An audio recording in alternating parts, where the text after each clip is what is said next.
have new lives now. We have new power now. We have the ability not to kowtow to sin and temptation over us. It's the power that we have. You are dead. You don't have to respond anymore to the bully of sin. Not only has your death nature, your sin nature died and been buried with Jesus, but just like Christ rose again in verse 4 and 5, you have risen to a new nature, a new power, a new resurrection power to walk a brand new way for Jesus. It's a holy walk. It's a resisting sin walk. It's a separated walk from evil. Do you know that one of the chief characteristics of an unbeliever is they cannot say no to the bully of temptation and sin? It dominates them. In fact, they run together with the bully. It's not like the bully makes them sin. They want to sin. They do sin.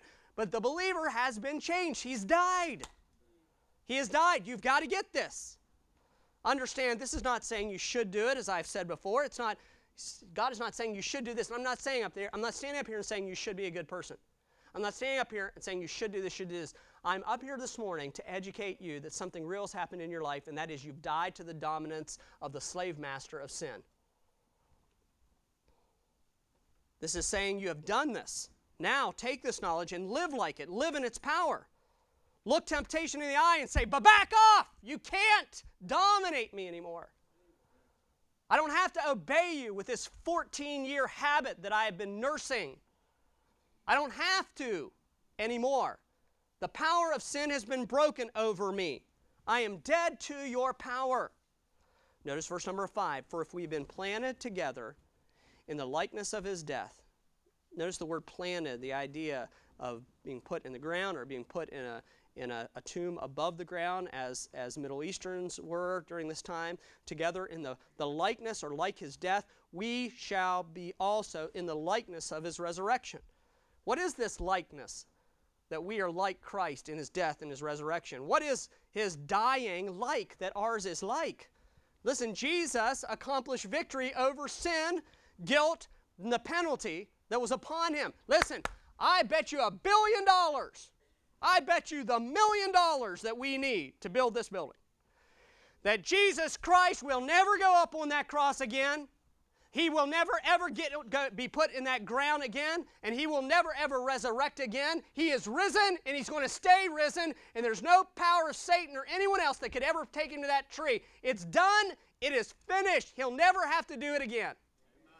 Now listen, this same foundational truth is so like our death nature and our sin nature that died with Christ. Listen, it happened once.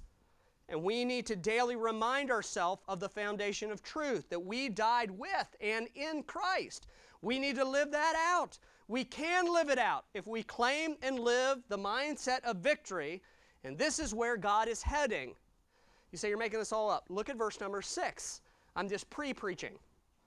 It says, knowing this, that our old man is crucified. It is past tense. The word crucified. It was crucified with him, that the body of sin might be destroyed, that henceforth, or from now on, since you're saved, we should not serve sin. You know, there's many theologians and Christians that choke at this. Look here. They choke on it. They debate it. You pick up 5 commentaries, and there's 5 commentaries that want to comment different ways on it. They're afraid to say that it means what it means. They're afraid. They try to think some other reason that this must mean something else. Only the very literalists, the very good theologians, say that it means what it means. They explain, for instance, that the old man, it's got to mean something other than the sin nature. It's got to mean the old man, something else. They say crucified must just mean positionally or something about in the future. Certainly it doesn't, that past tense doesn't mean that my sin nature really is crucified and the power is really broken, because it's obvious it can't mean that practically because I don't feel like that. They don't write that exact thing that's in their commentary, but that's what they really mean. We can feel our sin nature is still alive, right? Question mark? No. Wrong. The old man is spoken of in Ephesians 4:22 and Colossians 3:9 and in here, right here. It is our natural inborn tendency to pursue evil with our lives, our death nature, our sin nature, the old man. And God says it was crucified the moment that we were saved. So, the rest of the chapter argues, put off daily temptation. That's what it argues. From the foundational truth of what happened on the cross, we argue, we live in the knowledge, you live in the victory, you face the temptation that seems to beat you every day. You face that with the mindset of victory that says, I died to your power, sin. I died to your dominance. You can scream and yell in drawling my lusts. You can act like the bully, but you're not the bully anymore. My brother was a bully. 6 years older than me and always about 100 pounds. Larger than me. He tried to kill me 6 times in my life. By fire, by water. I can document every one of them.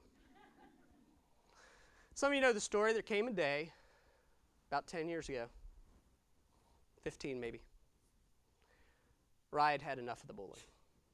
We go back to Christmas, reunions and everything. It'd be a matter of moments until he'd be like smacking on me, until he'd be pushing me around, pushing me over Mom's coffee table, all this stuff. And I had had enough. And I planned my plan that that bully wouldn't bully me anymore. And so, at the time that I knew it, oh, Rays are here. That's what we say in West Virginia, Rays. It's like, includes all the family. Rays. Rays are here. So they come in. I'm in the family room, waiting, planning, plotting. It wasn't 2 seconds, evangelistically speaking. It wasn't but a few moments until my brother shoved me or smacked me in the back of the head or do something like he had done for 30-some years or whatever the timing was. And with every bit of my being, all 160 whatever pounds of me, I spun in perfect rotation. How many of you have ever seen $6 Million Man? This was me. And all that I had, perfect connection. I've been watching Mike Tyson videos, everything. Came around there, caught him, what I thought was right in the shoulder. With all my might, only a West Virginia coal mining, dust swallowing boy can, grazed off of his shoulder right into his face. Bam!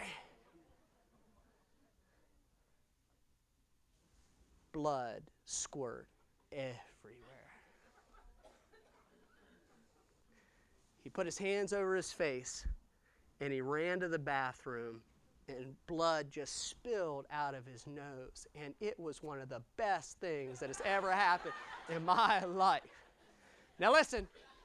To this day, my bully brother doesn't touch me. That's a story that I told because I want you to it's a true story, but I want you to understand something. Sin does not dominate you. It cannot make you obey it anymore. No matter how puffy it is like a peacock, or how strong the temptation is that you need to plan for before you get to it, like I did. The power of sin has been crucified on the cross over you, a believer. If you don't believe that, you'll never live in victory over things that have bothered you and molested you for years in temptation. It is the experience of every genuine child of God that when they are saved, that power of sin is broken. I want to pause here and prove this a bit experientially. In 1 John chapter 3, verse 3, it says this. Just listen. You can look at it later if you want. And every man that hath this hope, that Jesus is come again, that he's saved, purifieth himself, even as Jesus is pure. Every believer, true child of God, will seek purity. It's inside of him. Christ is in him. It is the pulling. He's exactly opposite of the way he used to be. A saved person keeps purity in his heart. He seeks after it. He seeks purity, I should say. Even when he is alone, he may fall to temptation occasionally, but his desire is to seek purity. The overall status, the overall direction of his life is to seek after purity, is the experience of every child a genuine child of God, that when they are saved, they no longer want to pursue evil, but desire and pursue purity